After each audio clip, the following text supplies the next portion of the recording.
Brothers and sisters, by the grace of God, we have been resilient and resourceful even in the midst of pain and persecution. I'm telling you, we are a resilient people. We are a resourceful people. From the majesty of the motherland to the madness and the mayhem of the Middle Passage, the testimony that we all have as people of color in this nation we call America is that we found a way to thrive from the day we arrived. This is a Black History sermon, just in case you didn't know. I said from the moment we arrived on the shores of this nation, we have found a way to thrive since the day we arrived. Hello everyone, I hope wherever you're watching us from, you're having a great time. This is AfriPost and welcome to today's video. Now, Black people in America endured significant challenges, including systemic racism, economic inequalities, and social injustices.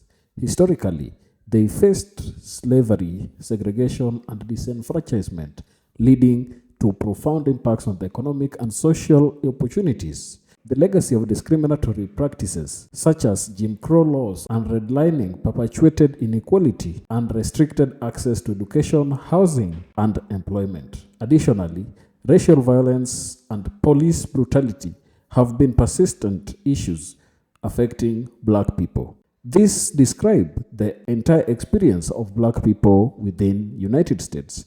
Now, to help us understand deeply how this has affected Black people, here is a bold preacher who was speaking to a congregation, and he was able to give a fiery sermon that truly focused on Black history and the challenges that Black people went through. Let's watch this, then come back and talk about it more. Brothers and sisters, when I consider the celebration of Black history, and I reflect on the accomplishments of our people, I can declare unto you without a shadow of doubt or hesitation the fact that the Lord has brought us a mighty long way. Again, I say, when you think about our history and when you think about all of our accomplishments, all of us have to acknowledge that the Lord has brought us from a mighty long ways. I believe it was through many dangers, toils, and snares that we have already come. The songwriter declared that it was God's grace that brought us safe thus far. And if we trust him and continue to stand on his word, we can rest assured that his grace will lead us on. Brothers and sisters, by the grace of God, we have been resilient and resourceful even in the midst of pain and persecution.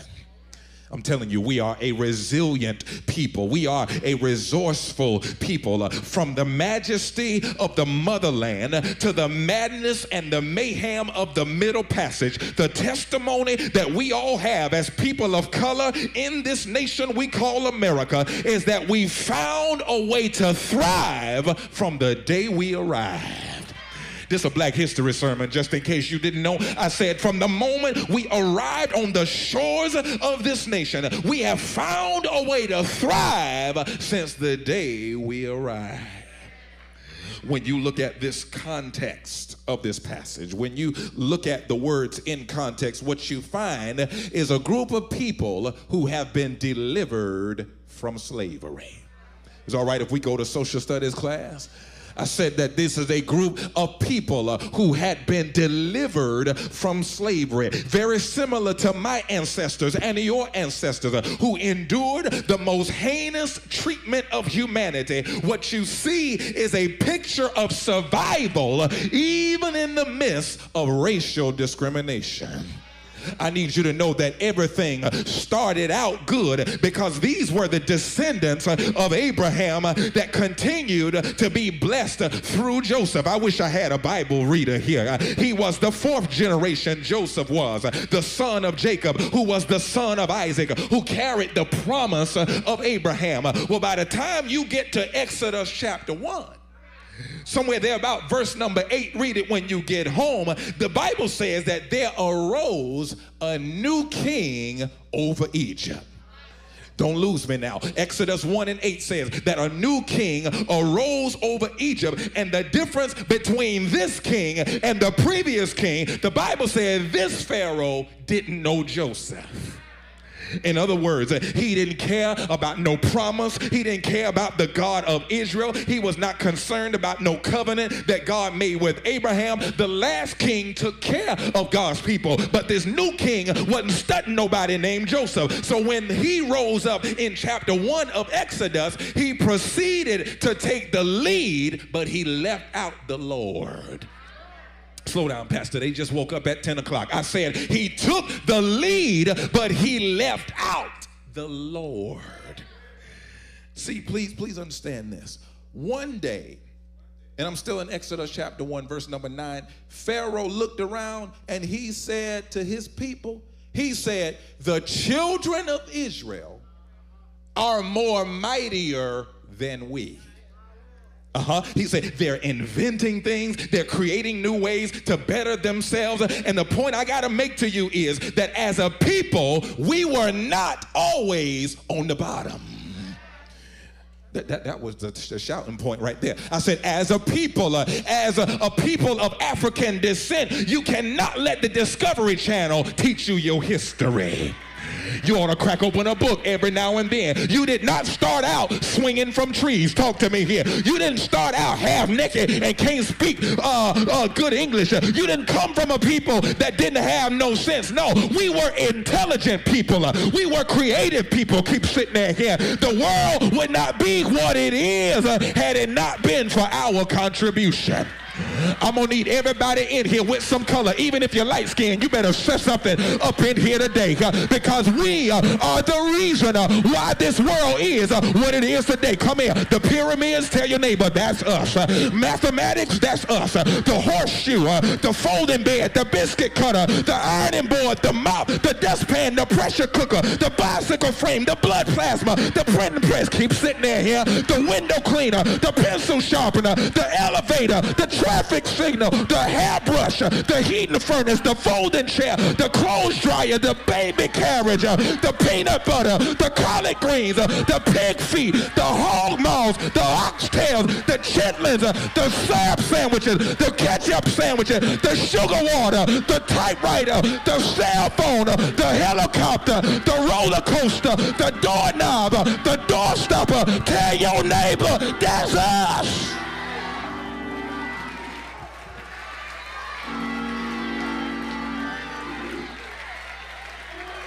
Even Elmo from Sesame Street, pray for him. That's us. Y'all sit down, ain't fool. We have not always been at the bottom.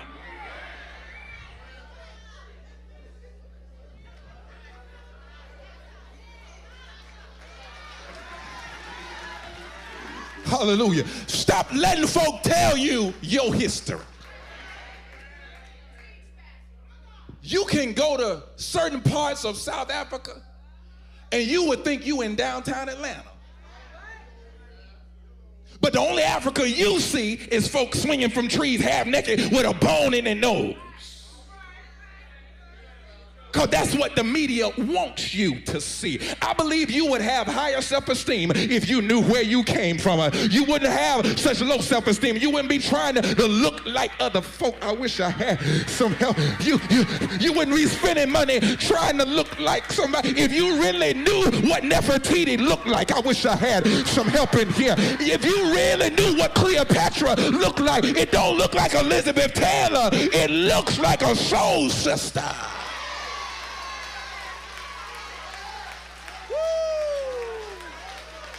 So when they found themselves enslaved, it was the God of Abraham, Isaac, and Jacob, I'm just about there, who sent Moses to lead them to the promised land. Now, to be fair, in order for us to acknowledge everybody's plight, you got to be fair about this thing. There are some non-Africans who endured some persecution too. Understand, many of our brothers and sisters that left from Europe and left from Asia, they left their various countries because of corrupt governments. They came over here with nothing. They came with the hope of better days. But the difference between the motherland and the other land is that we were taken from our homes and they forced us to sing God Bless America. Everybody got to play. Our European and our Asian brothers and sisters left there voluntarily to come here. So when I say that we started from the bottom, remember, I'm talking about our American experience. Because when you go back to your roots, you didn't start from the bottom. You started in the image of God. You started in the likeness of God. When I say we started from the bottom, I'm talking about when you arrived here to America, we were placed at the bottom of society. We were counted as less than a human being. But how many of y'all know the same God that did it for Israel, the same God that did it for Moses and God's people, if he did it before, there's an ancestor of yours who can witness that he did it again. It was that same God that delivered us. And so by the time you get to Numbers chapter 12, which is what I've been trying to get to, the Lord had already delivered them from the hand of Pharaoh.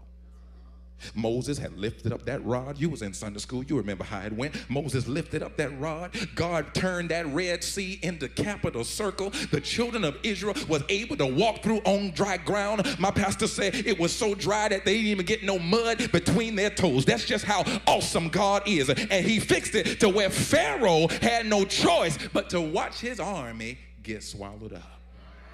All of that happened by the time you get to Numbers chapter 12. But the place where I want to park and preach for a while is at this place we call here. Started from the bottom, now we here. That's what young folk been saying for the last year and a half. Started from the bottom, now we here. And the question I want to ask you is, where are you exactly? Ask the folk on your road, where are you? What have you accomplished? What is it about your surroundings that make you think you've arrived? Started from the bottom, now you, where exactly? Is it that you got money now? That's why you think you're here? You can go to any school you want now. They used to didn't let you into Florida State. Now you can go there for them too. Is that why you think you're here? You got voting rights now, so you think that that's where here is? We getting record deals and shoe contracts and we're sports stars now. We got Maybachs and mansions. We got Bentleys and bling. Is that what you think here is?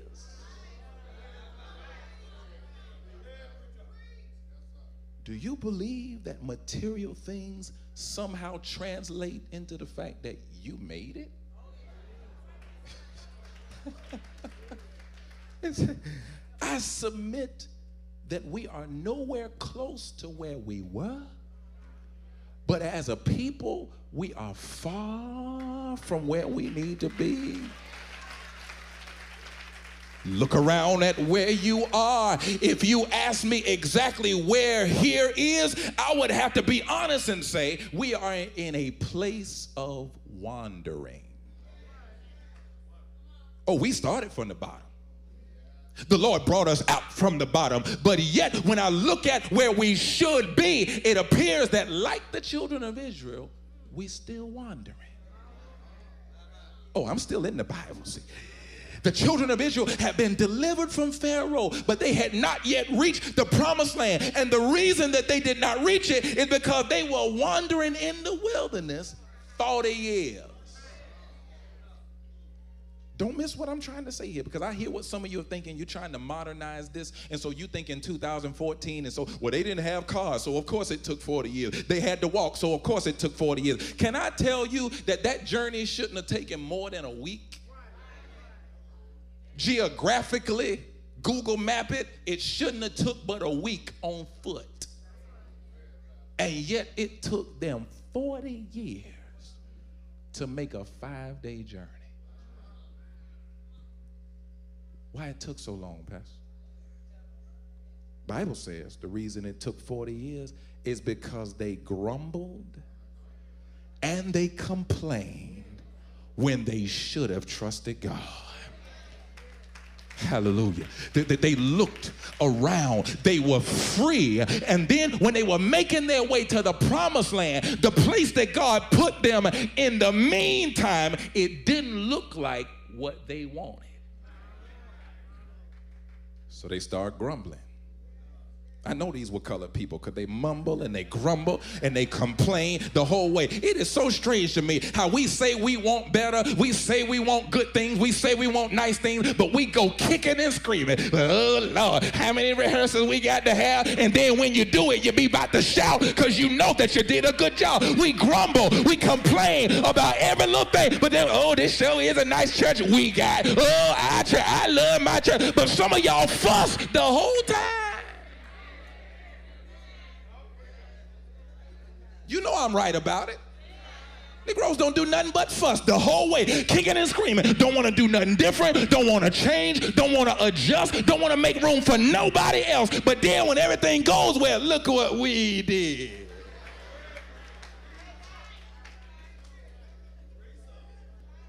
They grumbled and they complained. And they said, Moses, you brought us out here to die?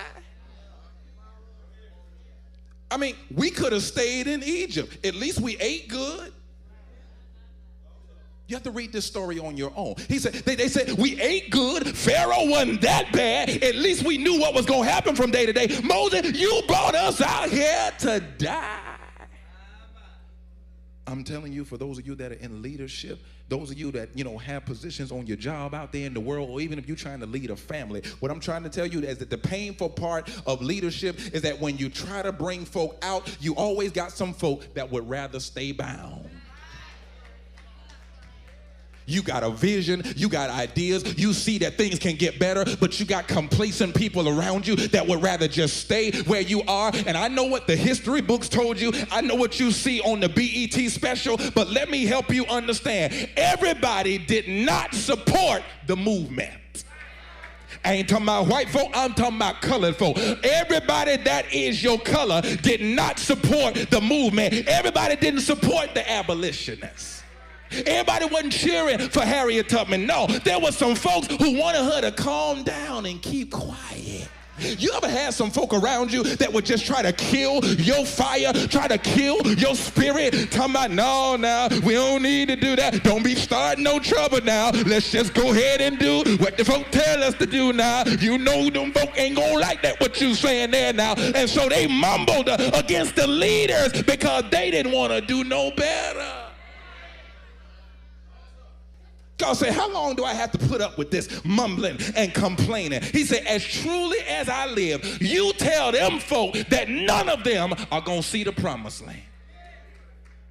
I'm going to make them wander around for 40 years. I'm going to make them get lost from here to Walmart, a place that they should be able to find. I'm going to make them get lost. It's going to take them 40 years. And the reason it's going to take 40 years is because 40 years is a generation. He said, I'm going to let a whole generation die so that your children will see it, but you going to miss it.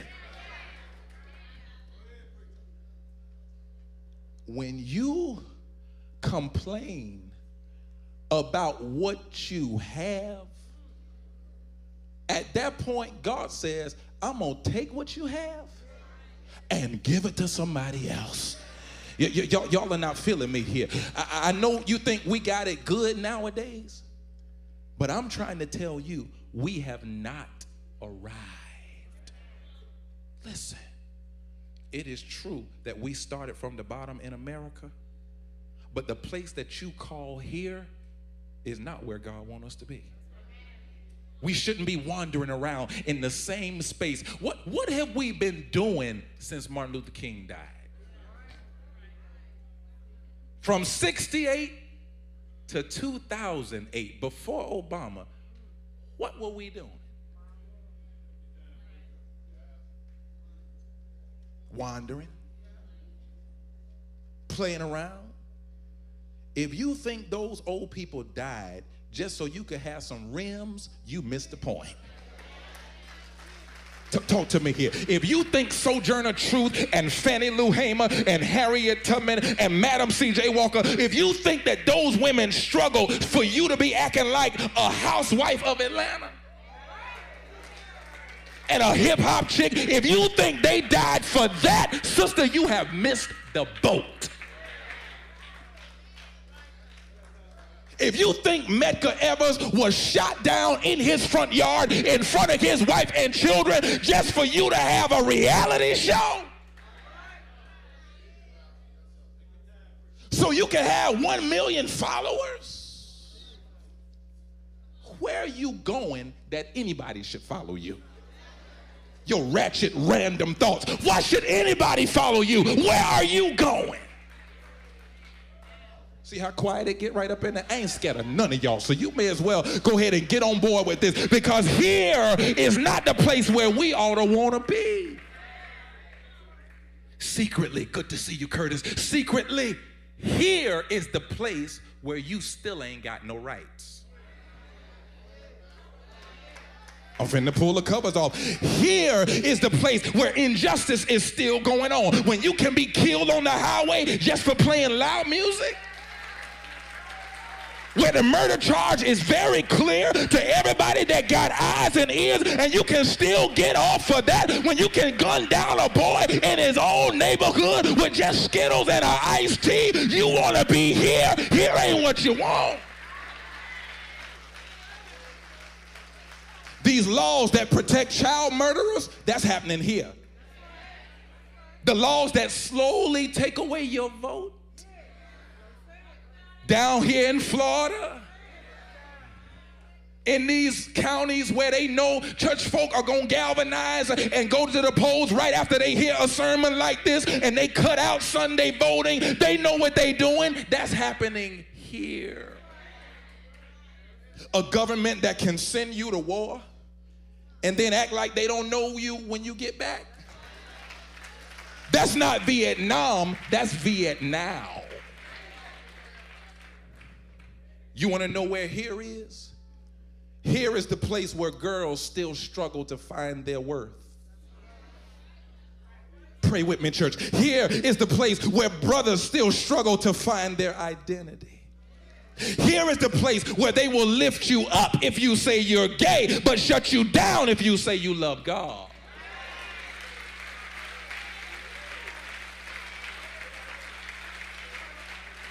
He brought us out of slavery, and now we're in Sodom and Gomorrah.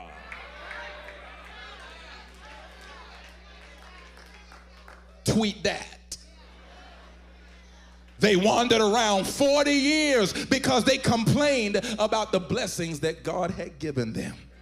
Brothers and sisters, we don't see how God has blessed us. We don't see how fortunate we are, and we need to take advantage of our opportunities. We forget about those who died for us to be here. How dare you complain when you could be living on the streets? Talk to me here. How dare you have an attitude when somebody out there is worse off than you are? How dare you be ratchet when your grandmama is looking down from heaven right now? How dare you be a thug when your ancestors died for you to be free? How dare you not go to class? How dare you get high and drunk all day? How dare you lay up in the house and not work? How dare you sit back and collect a check? How dare you not read? How dare you not speak good English? How dare you sag your pants? I wish I had some help in here. How dare you show all your goodies? You need to wake up and smell the coffee. Stop wandering and start working.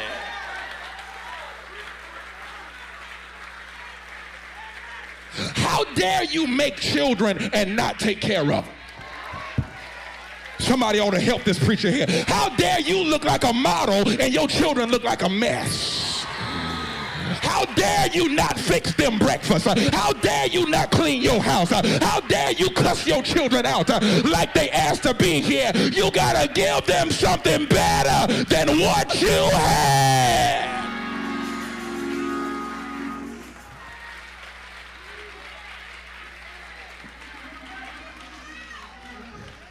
Just about there. Give me 5 more minutes. Sit down. Listen.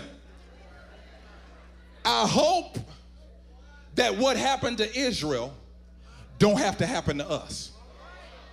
In other words, I hope God don't have to kill off a whole generation just so our kids can have the promise. I hope God don't have to cut us off in order to replace us with somebody who's going to be obedient. Because the Lord is seeking a generation that will worship him, not just with our lips, but with our lifestyle. I don't know about y'all, but I want to see the promise that God has for me. Everybody walking around, and you know what? And this is going to be my last chance to say this here. You got these folk in these housing developments, in these projects, in these impoverished neighborhoods, standing on the corner talking about this my block. Negro, you don't own nothing over there. That's why when they get ready to tear down your little project, they tear it down because you don't own anything. How you gonna be talking about being a boss and you don't own nothing? I tell you if you a boss or not. You a boss if you can put somebody on. You a boss if you can give somebody a job. You a boss if your recommendation has validity. You a boss if your signature has weight. You a boss if you can open doors for somebody. How you gonna be a boss and you don't own nothing?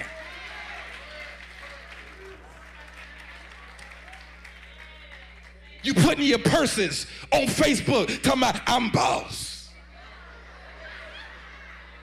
Your broke self ain't no boss. You didn't pay your cable bill to get that purse. You a boss because you got a pair of J's on your feet? That's what you think boss is? Boss is the white man that made the deal with Michael Jordan to use his likeness on the sneakers. And even though Michael came out pretty good, boss is the white man that signs his check.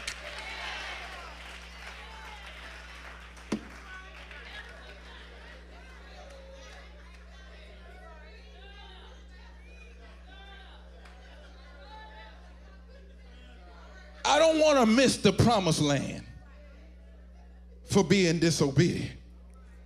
I'm not going to be like Moses, because Moses didn't see the promised land either.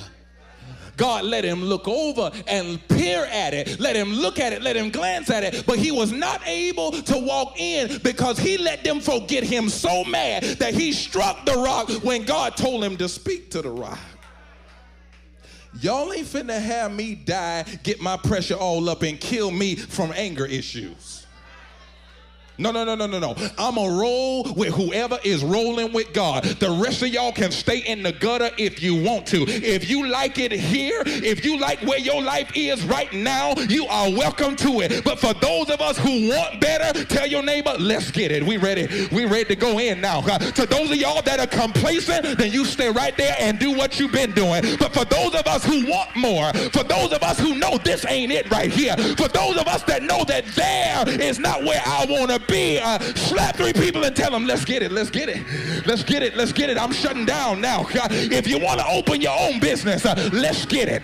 If you want your own school, let's get it. If you want to change some laws, let's get it. If you want to create some jobs, if you want to eradicate homelessness, if you want to build up some families, if you want to make the church into a better place, if you want to keep men out of jail, if you want to help these babies read and write, slap 3 people and tell them, let's get it, let's get it, let's get it. Yeah, if you want to raise the standards, if you're tired of the status quo, if you're tired of mediocre people, if you're tired of these lame statuses, if you're tired of standing your ground, if you're tired of your brothers dying, if you're tired of your sisters being mistreated, if you're tired of church as usual, if you're tired of Sunday morning Christianity, you ought to find somebody, grab them by the hands, and tell them these words. says, if you want to get there, you got to leave here. If you want better, you got to do better. We've started from the bottom, but God is not finished.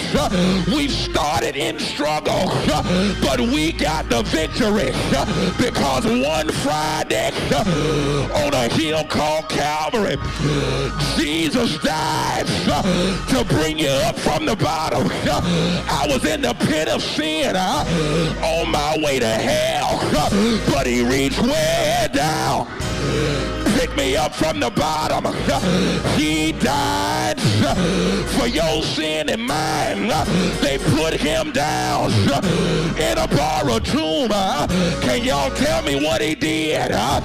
Stayed in the grave all day Friday, all Friday night, all day Saturday, all Saturday night.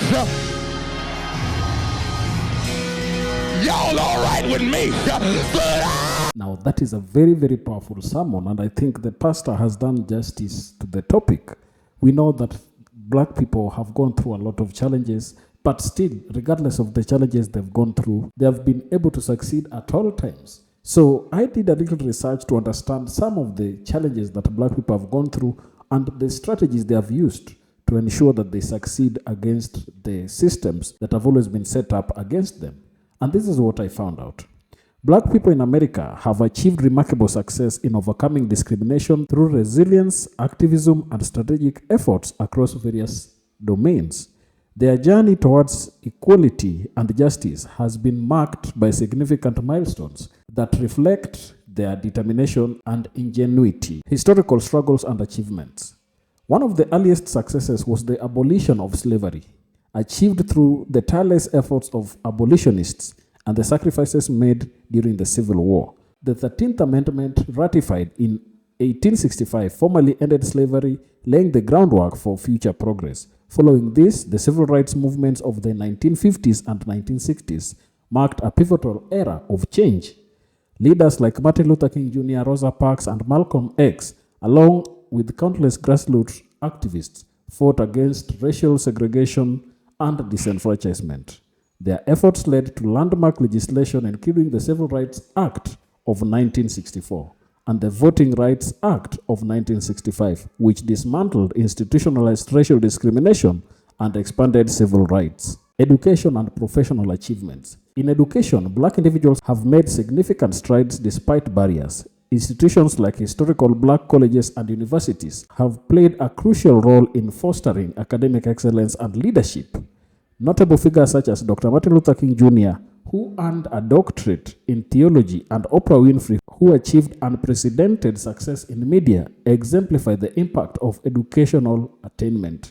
In the professional spheres, individuals like Barack Obama, who became the first black United States president, and Kamala Harris, the first black and South Asian vice president, have broken through racial barriers in high-level politics. Cultural and social impact. Culturally, black Americans have profoundly influenced American music, literature, and art, contributing to a richer national identity. The Harlem Renaissance of the 1920s celebrated black cultural achievements and challenged racial stereotypes.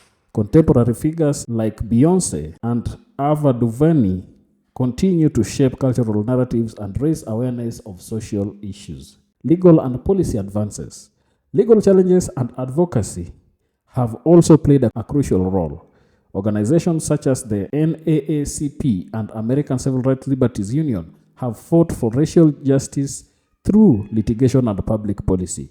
Their work has led to significant judicial decisions and reforms addressing discrimination in various sectors. So if you look at some of the achievements highlighted here, you're able to see that blacks have come a long way. And just as the preacher has highlighted, they have been involved in almost every aspect of invention and development as it has been described. Community and grassroots movements. Grassroots movements such as Black Lives Matter have been instrumental in advocating for social justice and police reforms. These movements have mobilized millions and brought critical issues such as police brutality and systemic racism to the forefront of national discourse. In summary, black people have succeeded against discrimination through a combination of legal reforms, cultural achievements, educational attainment, and persistent activism. Their efforts have not only challenged and changed discriminatory practices, but have also enriched American society as a whole. So if we look at these things critically, you're able to see the journey through which black people in the United States have come from. They have come from far.